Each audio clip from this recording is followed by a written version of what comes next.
Hello বন্ধুরা, কেমন আছো তোমরা? আশা করি সবাই অনেক ভালো আছো।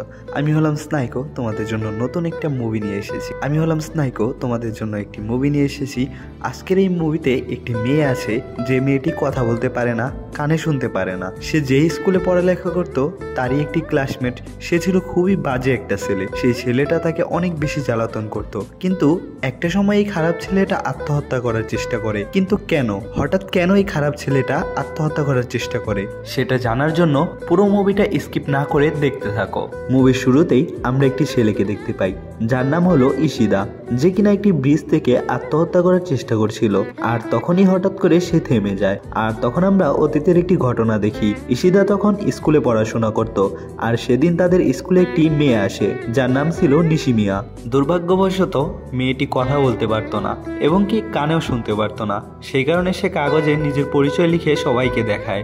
সেখানে লেখা ছিল সে কথা বলতে পারে না এবং কানে শুনতে পারে না, তাই তার সাথে কথা বলতে হলে সে নোটবুকে লিখে কথা বলতে হবে। তারপর তার ক্লাসমেটের সবাই এসে তার সাথে পরিচয় হয়। পরের সিনে ক্লাসের অন্যান্যদের দেখতে পাই, যারা কিনা কেউই নিশিমিয়ার সাথে কথা বলতে চায় না। অন্যদিকে নিশিমিয়া, যে কিনা প্রথমবারের মতো ইশিদার সামনে যায় এবং সে সাইন ল্যাঙ্গুয়েজের মাধ্যমে তার সাথে কথা বলতে চায়, এবং সে ইশিদাকে বলে সে কি তার বন্ধু হবে। ইশিদা সাইন ল্যাঙ্গুয়েজ বুঝতে পারে না এবং রেগে গিয়ে তার মুখে বালি ছুঁড়ে মারে, আর তাকে অদ্ভুত বলে সেখান থেকে চলে যায়। পরের দিন স্কুলে নিশিমিয়াকে নিয়ে একটি ম্যাডাম আসে। সে ক্লাসের সবাইকে বলে তোমরা সবাই সাইন ল্যাঙ্গুয়েজ শিখে নাও, তাতে তোমরা ওর সাথে কথা বলতে পারবে।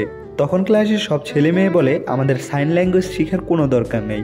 কিন্তু তাদের মধ্যে একটি মেয়ে, যার নাম ছিল সাহারা, সে সাইন ল্যাঙ্গুয়েজ শেখার জন্য আগ্রহ দেখায় এবং নিশিমিয়ার সাথে বন্ধুত্ব করে। তো একদিন সাহারা স্কুলে আসে নাই, আর সেদিন নিশিমিয়া একা একা স্কুলে থাকে। আর ওই দিন ইশিতা নিশিমিয়ার নামে ব্ল্যাকবোর্ডে অনেক খারাপ খারাপ কথা লেখে। তারপর ক্লাসে কাগজ দিয়ে মাইক বানিয়ে সে নিশিমিয়াকে জ্বালাতন করে। ক্লাসের বাকি ছেলে মেয়েগুলো এটা দেখে মজা নিত।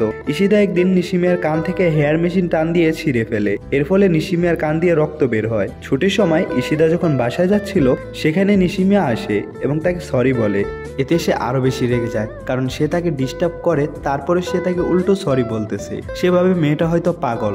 তারপর সে নিশিমিয়ার নোটবুক পানিতে ফেলে দেয়। তারপর নিশিমিয়া পানিতে থেকে সে বুকটা ওঠায়, আর তার বন্ধুরা এটা দেখে মজা নেয়। পরের দিন ক্লাসে হেড স্যার আসে।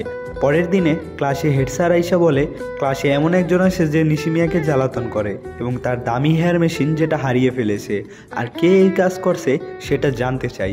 তো ক্লাসের যে শিক্ষক ছিল সে বেঞ্চের মধ্যে একটা ঘুষি মারে ইশিদাকে দাঁড়াইতে বলে, কারণ এই ক্লাসে একমাত্র বাজে ছেলে ইশিদা। তো ইশিদা দাঁড়িয়ে তার বন্ধুদের নামও বলতে থাকে এবং তারা অস্বীকার করে। সেখানে আরেকটি মেয়ে, যার নাম কাওয়াই, সেও এসবের সাথে জড়িত ছিল। ইশিদা যখন তার নাম নেয়, সে কান্না করে নাটক করতে থাকে আর বলে এইসব আমি করিনি, শুধু ইশিদা একা একাই করেছে। এখানে দেখতে পারি দোষ সবাই করলেও মেন আসামি ইশিদাকেই দেওয়া হয়। ক্লাস শেষে ইশিদা সেই পানির ওইখানে যায় যেখানে নিশিমিয়ার নোটবুক ফেলে দিয়েছিল। সে বইটি নিয়ে সে বাসায় চলে আসে এবং বাসায় আসার পর তার মা তাকে অনেক বকাঝকা করে স্কুলের ওই ঘটনার কারণে, এবং তার মা নিশিমিয়ার মার কাছে গিয়ে ক্ষমা চায়। ইশিতার মা ইশিদাকে ভালো মতো চলতে বলে এবং ঠিক হয়ে যেতে বলে। পরের দিন ইশিদা যখন স্কুলে যায়, তার বন্ধু বান্ধবরা তার সাথে ঠিক সেরকম ব্যবহারই করে যেরকম সে নিশিমিয়ার সাথে করেছিল। তার বন্ধু বান্ধবরা তার থেকে দূরে সরে চলে যায়। ইশিদা যখন ক্লাসে যায়, তখন সে লক্ষ্য করে নিশিমিয়া তার বেঞ্চ পরিষ্কার করছে। ক্লাসে ঢুকে সে তাকে জিজ্ঞাসা করে তুমি কি করছো। নিশিমিয়া কোনো কিছু না বলে তার দিকে তাকিয়ে একটি হাসি দেয়। তারপর তার হাসি দেখে ইশিতা তাকে ধাক্কা মারে। এতে দুইজনই রেগে গিয়ে মারামারি শুরু করে। পরের দিন তাদের ক্লাসের শিক্ষক এসে বলে নিশিমিয়া স্কুল ছেড়ে চলে গেছে। এভাবেই অনেক দিন পেরিয়ে যায়। তখন আমরা পরের সিন দেখতে পারি, যেখানে তারা প্রাইমারি স্কুল থেকে হাই স্কুলে উঠে গেছে। ইশিদা নিজেকে সবার থেকে দূরে সরিয়ে নেয়। সে নিশিমিয়ার সাথে যে আচার আচরণ করেছিল এবং তার জন্য সে স্কুল ছেড়ে চলে গেছে, এগুলো ভেবে সে সবসময় নিজেকে দোষারোপ করত। তখন আমরা বুঝতে পারি মুভির শুরুতে ইশিদা কেন আত্মহত্যা করতে চেয়েছিল। তারপর সে ধীরে ধীরে সাইন ল্যাঙ্গুয়েজ শেখা শুরু করে। একদিন সে ক্লাসের বারান্দা দিয়ে যাচ্ছিল, তখন সে লক্ষ্য করে নিশিমিয়া সেখানে। ইশিদা তাকে জিজ্ঞাসা করে সে তাকে চিনতে পেরেছে কিনা। নিশিমিয়া চিনতে পারে। ইশিদা তাকে সেই নোটবুকটা ফিরিয়ে দেয়, যেটা স্কুলে পানি থেকে উঠিয়েছিল।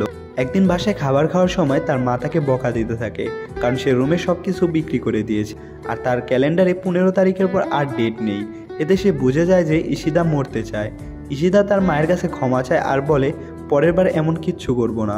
পরের দিন স্কুলে ইশিদা যাচ্ছিল আর তার আশেপাশে সবার মুখে ক্রস চিহ্ন, কারণ সে কারোর চেহারার দিকেই তাকায় না বা কারোর সাথেই মিশে না। সে এখন একা থাকতে চায়। টিফিনের সময় সে ভাবতে থাকে নিশিমার সাথে কিভাবে দেখা করবে। পরের দিন যখন সে স্কুলে আসে, তার একটি ক্লাসমেট নাগাসুকাকে একটি ছেলে জ্বালাচ্ছিল, তাই সে ইশিদার কাছে সাহায্য চায়। সেই ছেলেটা নাগাসুকার কাছে তার সাইকেল চাচ্ছিল, তাই ইশিদা তাকে তার নিজের সাইকেল দিয়ে দেয়। এতে ছেলেটা চলে যায়।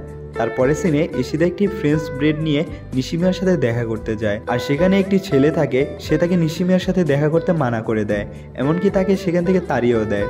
সন্ধ্যাবেলা ইশিদা যখন বাড়ি ফিরে যাচ্ছিল, তখন রাস্তাতে নাগাসুকাকে দেখতে পাই। সে ইশিদার সাইকেলটি ফিরিয়ে দিতে এসেছিল, যেটি একটি ক্ষেতের মধ্যে পড়ে আছিল। নাগাসুকা তাকে বলে শুধুমাত্র সাইকেলটি ফেরত দেওয়ার জন্যই সে এখানে এসেছে। তখন আমরা দেখতে পাই নাগাসুকার ফেসে যে ক্রস চিহ্ন ছিল সেটা সেখান থেকে সরে যায়, মানে এটাই ইশিদা নাগাসুকাকে নিজের বন্ধু মনে করছে। এরপর থেকে তারা ভালো বন্ধু হয়ে যায়। এরপর ইশিদা আবার একটি ব্রেড নিয়ে নিশিমার সাথে দেখা করতে যায়, কিন্তু ইউজুরো মানে ওই ছেলেটা সে আবারও নিশিমিয়াকে নিজের বয়ফ্রেন্ড দাবি করে এবং তাকে সেখান থেকে তাড়িয়ে দেয়। তখনই নাগাসুকা এসে ইউজুরোর সাথে লড়াই করতে থাকে।